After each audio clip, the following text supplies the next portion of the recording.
சாராயம் குடிச்சு செத்த 62 பேரை என் தம்பி விஜய் வந்து பார்த்தாரு. அவரை பார்க்க வந்து கூட்டத்தில் நசுங்கி செத்தாங்கல்ல 41 பேரை, அதை பார்க்க அவர் போகல, ஐயா ஸ்டாலின் போய் பார்க்கிறாரு.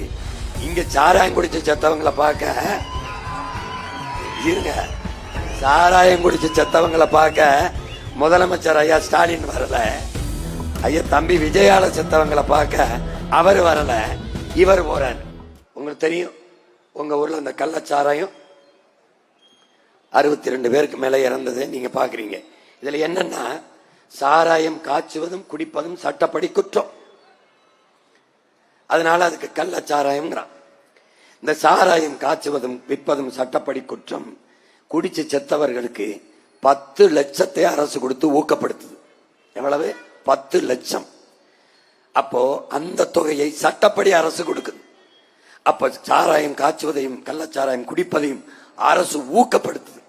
உங்க வீட்டு பிள்ளைகளை நாங்கள் படிக்க வைக்கிறோம், வீட்டுக்கு ஒருவருக்கு வேலை கொடுக்கிறோம். அதே நேரம் என் அன்பு தம்பதங்கைகளே, அருமை பெற்றோர்களே, நாட்டின் பாதுகாப்புக்கு ராணுவத்தில் சேர்ந்து எல்லையில் நின்று போராடி நாட்டு எல்லையை காக்க போராடி செத்து வந்த ராணுவ வீரன் குடும்பத்துக்கு ₹1 இந்த நாடு கொடுக்கல. எப்படி? கடலுக்குள்ள மீன் பிடிக்க செல்கிறான், அவனுடைய உரிமை, அவனுடைய வாழ்வாதாரம். அந்த மீன் பிடிக்க செல்கிறவனை சிங்கள ராணுவம் சுட்டுக் கொள்கிறது, அவனுக்கு ₹1,00,000 கூட கொடுக்கல. ஆனால் சாராயம் குடிச்சு செத்தவனுக்கும், ஒரு நடிகரை பார்க்க சென்று கூட்ட நெரிசலில் சித்து செத்தவனுக்கும் 10 லட்சம் 10 லட்சம் கொடுக்குது என்றால், நடிக்கிறதுக்கும் குடிக்கிறதுக்கும் காசு கொடுக்கிற நாடு எப்படிப்பட்ட நாடு என்பதை அறிவு சமூகம் சிந்திச்சு பார்க்கணும்.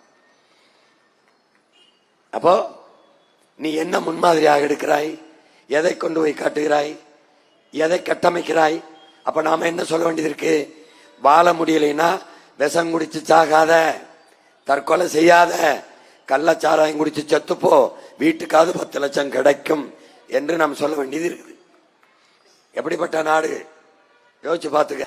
சாராயம் குடிச்சு செத்தவங்களை பார்க்க முதலமைச்சர் ஐயா ஸ்டாலின் வரல, ஐயா தம்பி விஜயால செத்தவங்களை பார்க்க அவர் வரல, இவர் போறார். எப்படி எப்படி இருக்கு பாருங்க. என்னடா நாடு இது? டேய், என்னடா நாடு இது? கால கொடுமை கொடுமை. சாராயம் எப்படி பார்த்தாலும் விஷம், அது நஞ்சு.